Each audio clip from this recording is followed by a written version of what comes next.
Hello and welcome to today's episode of the Work at Home Rockstar podcast. Super excited today. Our guest is the co-founder of the Coaching Masters, and he helps people create online courses. Very excited to be talking to Liam Collins. Liam, hey, are you ready to rock? I'm ready to rock, Tim. And you know what? I had dreams of being a rock star one day, but I just couldn't. I can't play an instrument, so it kind of is a bit of a it takes me a few steps back. Let's say that. Well, what I love about that term is that it's been used for just about any platform now. Now you can be a rock star in business, right? 100%. Or work at home rock star, of course. Work at home business. Absolutely. Yeah, exactly. So now, there's a lot of analogies to music on this podcast. And the first one is that we always start off on a good note. And that good note is your story of success. So what's a story that you can tell us of some success in your life or your business that we can learn from, be inspired by, whatever? A story of success with my business is quite an interesting one because it sort of tails off of a story of adversity, which I'll tell you about in a moment. But when it comes to my business, I'm very, very proud of my business, the Coaching Masters. And I used to actually have an offline training academy for coaches. So I ran offline trainings to teach people how to be life coaches, business coaches, mindset coaches. And one of the best things I ever did was meet my business partner, Lewis Raymond Taylor, and he taught me how to take that offline business and put it online. So whereas before I'm kind of like scrambling around trying to get people in a room with me and trying really hard to get them to leave their offices, to come to a venue that I'd spent a lot of money to hire, to sit in front of someone that they don't even know, to then try to sell them a course. It wasn't easy to do that. It was very difficult. But then as soon as we transferred it online, we grew and grew and grew and grew and grew. And we've just recently broken past a point where we now generate over $150,000 a month in online course sales alone, only online course sales at CCM. And I tell you what, Tim, I'm extremely proud of that because only a few years ago, 4 years ago, I was a full-time postman or mailman, as it's known over across the pond. I was a full-time mailman. So to transition from that to becoming a coach, to running a coaching academy, to running an online coaching academy and growing it to where it is today, I think that's a pretty good note, mate. I'm happy with that. Yep, that's good. That's a good note for sure. Now, the opposite of that is that every once in a while we're going to hit a bad note from time to time. So what about that? Like, is there any, mistakes or missteps that you took that along that path that you really learned from? And maybe you can help us to either avoid that or maybe just to recover from it, because sometimes you just can't avoid those mistakes, right? Yeah, it's an interesting one with the bad notes because with the bad notes, for me, the adversities, the setbacks, they really come in the form of what's happened in my personal life. And they drive me forward a lot to want to be successful in business because I want to create freedom. That's what I want. I want as much freedom as I can. But in 2017, I was actually really heavily caught up in a really horrific terror attack that happened in London. It was the London Bridge terror attacks of 2017. And that was a real bad note. That was a hard time, because I'd gone through that and I'd only recently became a coach. And it was very difficult to deal with because after having seen what I had seen that day, it would have been really easy to have developed a mindset of hatred, of judgment, of fear. And instead, I needed to use my own coaching to push through and instead develop a mindset of understanding and forgiveness and openness and everything that I needed to push forward. And I've transitioned that into my business life as well. So if I want to give anybody a little bit of a tip or a bit of advice on what to do is even when you're in those places of adversity, always try to focus on the things that are not wrong. And I know it's really hard to do that because when you're faced with something really horrific or there's something holding you back, it's so easy to focus just on that. But whilst you're focused on that, there are lots of other things in your business, in your life that are going very, very well that can be really neglected. And we don't want to be neglecting those things. We want to be giving them even more love and even more attention than the things that are not quite going so well. Yeah, no, I totally understand. And that's the thing, is that we do tend to, I think it's just that these negative forces are very seductive and they kind of just suck you right in. And there could be so much good going on over here. And then even small bads will suck you in. But then what happens when something really bad happens? Now, all of a sudden, you're just overwhelmed by that. Mm. But when you think about it, if you read biographies of very successful people, it just seems like the common note is that something really terrible happens to them and then they overcome it, and then they end up calling it their biggest blessing. So, Mm. maybe that's, what you did is you sort of okay, what is the good? What is the good? Sometimes it's very difficult to see it, but you're right. You have to find it. It is there somewhere, right? You have to find it. You have to at least look for it. That's the thing, because when you begin to look for it, what you're doing is you're shifting your mindset and your perspective in such a way that at least prevents you from being completely negativity focused and completely devastation focused. Even if you don't outwardly and overtly find the blessing within those bad moments, just by looking for them is a good shift in the right direction. I've found the same thing happen in my life, is that as soon as you start to like even take a step towards something, it tends to start to resolve itself for you. Mm. And I think it's just the energy, right? It's like you're telling the universe that I want to see the good, even though it's very difficult, and the universe will pull through for you, right? Absolutely. Absolutely. You've made that statement, you've made that decision just by looking for it.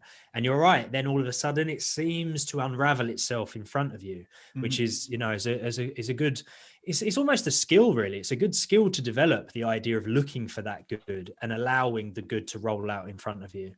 Agree. Yeah, and I think that what you said earlier about how you could have looked at it a certain way, it is interesting. I always find that the same event will happen to you know a bunch of different people, and they all take a different path out of that event.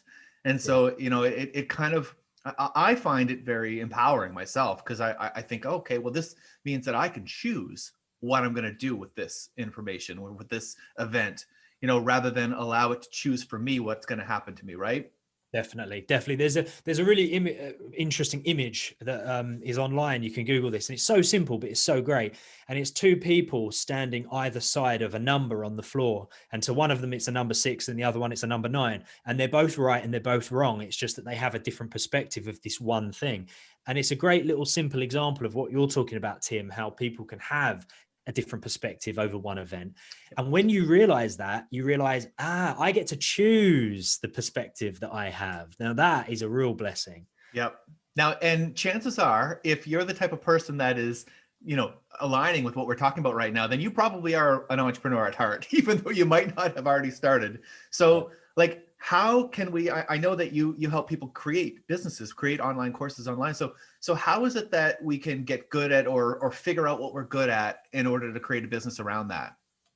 That's a brilliant question, and it's really interesting because to answer it is sort of, I look at the process and the journey that the coaching masters have gone on. Because initially we started with one course, just one course, and that course was teaching people how to become a qualified and accredited coach. So if they wanted to be a life coach or a business coach or a mindset coach, we gave them the tools.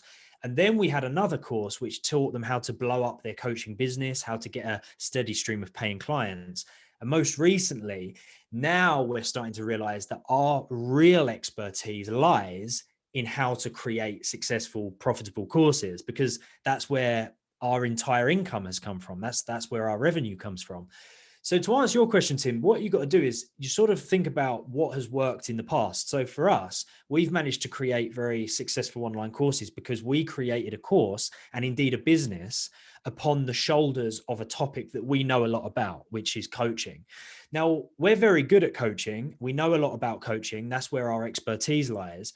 So we could look at that and think, everybody's good at coaching because it's really easy. But then there are lots of other people that would love to be good at coaching and don't find it easy, that could learn from us. So if you're one of those people listening to this and you're thinking, you know what, I am an entrepreneur deep down. I do want that freedom. I do want to work from home. I do want to work for myself, but I don't quite know what that thing is. Look inwards towards the things that you find easy, because they are highly valuable. Don't make the mistake of thinking, I find it easy, which means it has no value. Because you find it easy, it means that you have the value to give and to teach. And other people, I can promise you, will not find it as easy as you. So that's the first place they want to look.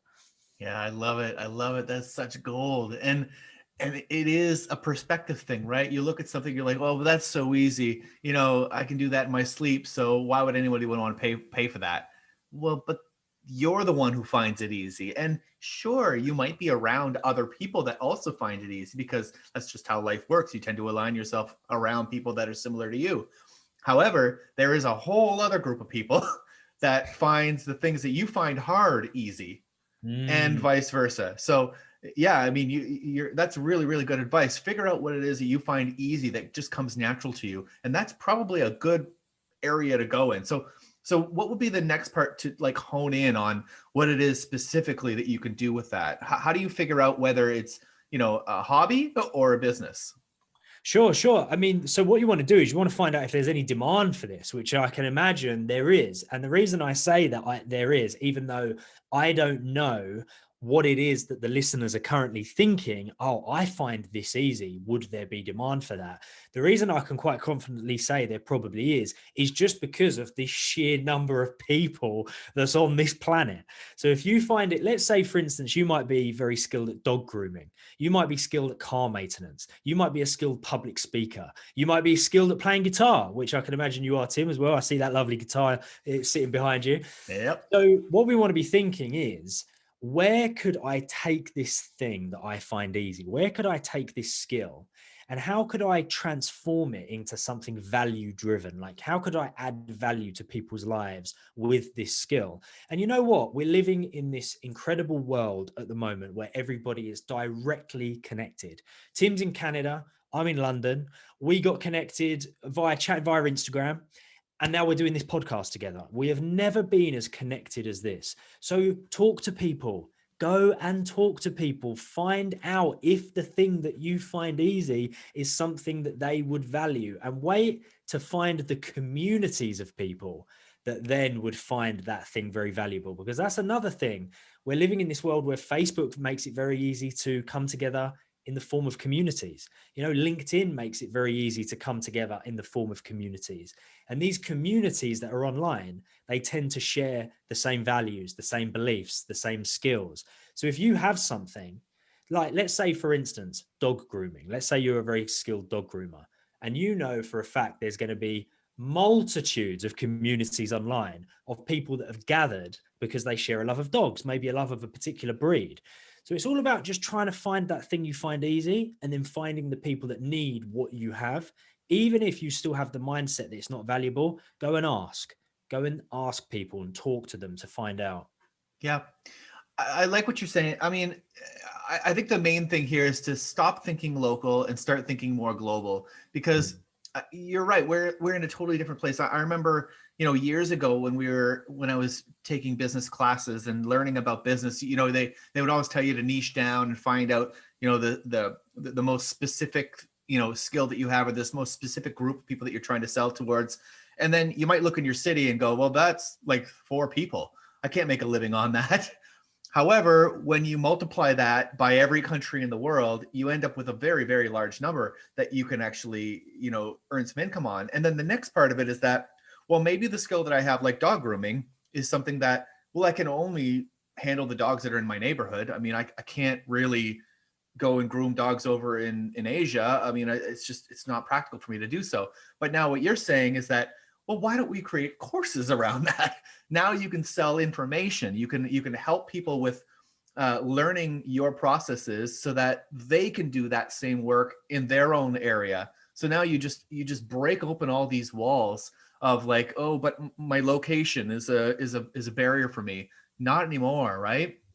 Yeah, mate. I mean, honestly, Tim, that is so accurate. Like when you talk about breaking down those walls, so many walls have been broken down, right? Mhm. Because of the boom in the online space, also because of what's going on in the world at the moment, you know, with COVID, everybody moving online, people being at home, people looking for a new opportunity. I mean, one of the examples that I love to give, and of course, I'm a champion for online courses. That's what I do.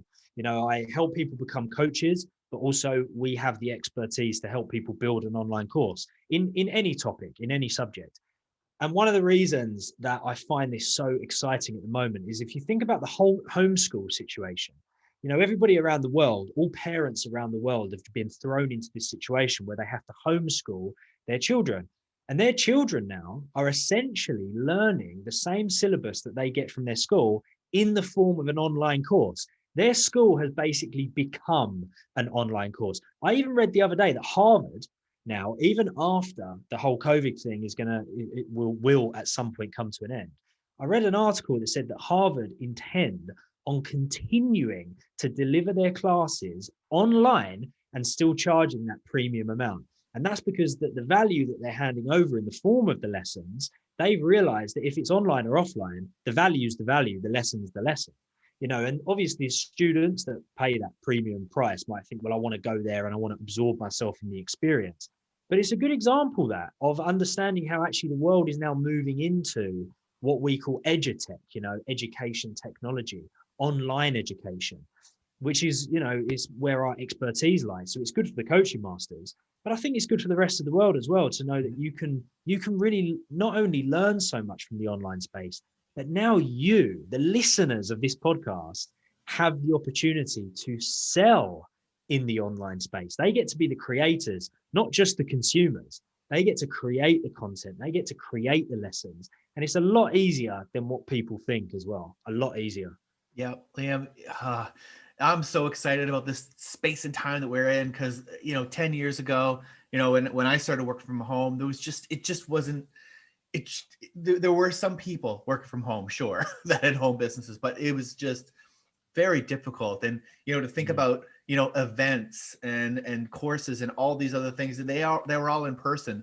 Now, like you say, the walls are just being broken down where anybody can really start a business from their home now. And the tools are developing, especially through COVID, to allow for these, even just these Zoom calls. You can have, you can do an entire, we would call like a big presentation, like a big event that would normally have 10,000 people in person. You can do that to millions on the internet right now through these online tools. I mean, you might need to upgrade your account, but the processes that we're going through right now are going to be lasting for sure. It's going to allow the playing field to just get leveled out. Now the same reason what we just said about how local businesses, well, now you don't have to worry about that at all. You can definitely build a business from your home, no matter where you live, even on the beach, Absolutely, man. And the thing is as well, with the way that technology is moving, it's really interesting because what I've started to discover as well, like I've actually made it a point to try to step away from my laptop as much as I can and see how much of my business I can run from my phone. And I tell you what, Tim, that is like phenomenal when that happens, because some days I'm like, you know what, I'm going to challenge myself today. I'm not even going to sit at the laptop. I'm going to take working from home to a whole nother level. And instead, I'm going to sit on the sofa, right? I'm going to sit on the couch and all I'm going to have is my phone. And you know what? I talk to my entire team through Slack. I allocate all of my tasks through monday.com. I organize all of my clients through Pipedrive. I'm talking to people through the Zoom mobile app. And I swear to God, mate, I actually can run my whole business from this. And that is, that as someone who used to be a mailman, I'm very happy with that. That's a big win for me. That's really cool. Yeah, because I remember I was very excited when I could do everything from my laptop. My first business, actually, when I started, was physical support. I used to fix computers. And the reason why I got out of that is because I have to go to his stupid office and fix a computer. I can't do that from a laptop on the beach. And that, my reason for starting a home business was more around lifestyle. I wanted to have the lifestyle where I was more free and more able to move around and more able to, have the flexibility of my schedule. But now it's common, now, it's, even the technology, like you just said now, I mean, I'm going to take you up on that. I'm going to see how much I can get done on my phone now rather than my laptop. Because you're right, the laptop is a little bit annoying. Isn't it funny? Like, of course, it's not even that long ago that we'd think, oh, if I could just work from my laptop, I'd have the freedom. And now we're having the conversation about how can we even move away from the laptop and we can just do it from the phone, which, yeah, mate, I've come to discover it can be done. Right on. Cool. Well, I'm going to try that out. So now what about, typically in a home business, you can be a little bit isolated from other people around you, and especially during COVID, where you can't even, how do you keep your energy up? How do you keep excited? How do you keep on track and on priority? It's a great question, that, and it's really interesting, isn't it? Because it's almost like community itself has changed. That's another interesting thing. Like at the Coaching Masters, we've got a free community and we've got a paid community. So our free community, which is called Coaching Mastery, and it's just about giving people value in the form of coaching techniques and methods and doing lives. I think there's like 2,500 people in there, and then there's 1,000 people in our paid community, and it's a community. Like we use the word community, but I'm not just using it because it's a way of describing a collection of people that are in this group. Like it's an actual community of people. Like I feel as close to the people that are in that group. Bear in mind, most of them I've never met in person. I've met a few of them in person, but 99.9% never met them. And I often find myself feeling a lot more connected to them than I do a lot of the people that I've grown up with, who I no longer see anymore or talk to anymore. Because that sense of community has come from that sort of more consistent communication with these members and with these community members. So to tackle that, because you're absolutely right, especially when I first started, I was very lonely. When I first started working from home, I was very lonely. And I didn't have any connection to the online space. I was doing everything offline. And now that I've not just merged, I've leaped into the online space. I'm no longer lonely, which is great. I have lots of connections, lots of friends, lots of clients. So I would heavily, encourage people to focus on that and finding your community and really engaging in your community, because it does make a huge difference when you're working from home, which, as we know, Tim, it can be lonely if you don't do that. Yeah. Yeah. I like what you're saying. And it's, again, the advances in technology to find a community that is probably multicultural and multi countries. It's not even just, Yeah. How do I find, a coffee shop that I can go to in my local area where there's a lot of like-minded people. This is like, you go to this community online, and now all of a sudden you are just surrounded by people that are very, very like-minded from around the world. Right. Mm. And I really like that. And so you said that you have a free community and you also have a paid community. Where can people find that? Just to Yeah, sure. Yeah. So our free community is called Coaching Mastery. It's an online Facebook group. Yeah, it's called Coaching Mastery for online coaches. So yeah, we do various lives in there and various trainings, and yeah, it's a really close knit community, which is great. And then in terms of the paid community, there's some information inside of the free one which you can read about. But yeah, go and check out the free community first, and just get involved, get engaged, and absorb the content. Yeah, exactly. Well, and which is another powerful thing about the internet nowadays is that, you don't have to, pay to play, so to speak, right off the bat. You can go, test out a bunch of different types of communities, find the one that works for you, and then figure out what people in that community are doing. And, you may end up finding a mastermind or finding, something that's a little bit more close knit through that, right? Well, talking of masterminds as well, it's perfect timing, really. Talking of masterminds. So, one thing that we've got for all of the listeners of this episode, we have actually got a completely free 3-day mastermind that me and my two business partners are running, that is going to teach the listeners how to build an online course. Awesome. And one of the things that we cover, and I really want to emphasize this, because it always seems, in our experience, we've found that this is one of the number one things that hold people back. We teach people how to launch a course before they've created the course.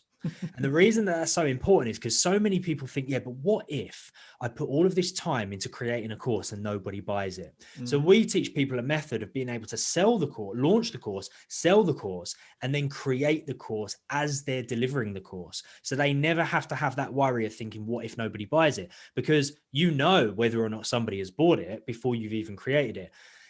So yeah, guys, there's a link, and I believe it will be maybe in the description of the podcast. Yeah, it'll be in the show notes. Yeah.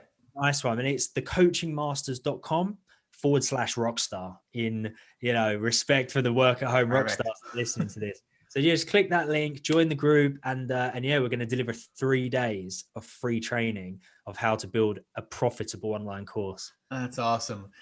And that mindset that you just went through is so important. Like, so many people are stuck on trying to make the perfect course before they go out there and launch it. And then they find that there's no demand for it. And you're 100% right that you're going to learn so much about what people want by trying to sell it first. You know, Oh you yeah. go out there and you say, hey, I've got this new course that does this and this and this. They're like, yeah, but I want this, this, and this. You just got some seriously valuable information on your first call, right? 100%, mate. 100%. Now, the coaching masters, we've done this with every one of our courses. Every single one, we've launched it and sold it first. And what we've done, like, we know the syllabus, we know what's going to be covered week on week, but just like you've said, by launching it and selling it, then all of the people that buy it, we're like, okay, so in addition to the syllabus, if there was anything else that we could put in there, what would it be that you want? What else would you want? And they're just giving these golden nuggets, telling us exactly what they want us to cover.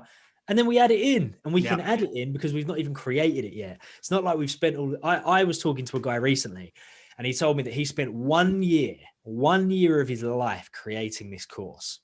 And it was something to do with real estate that I didn't quite understand. But there was this change in the real estate market, which essentially meant his course then was just like void. He couldn't sell it because the content of the course wasn't valid anymore because of this change that happened. Mm-hmm.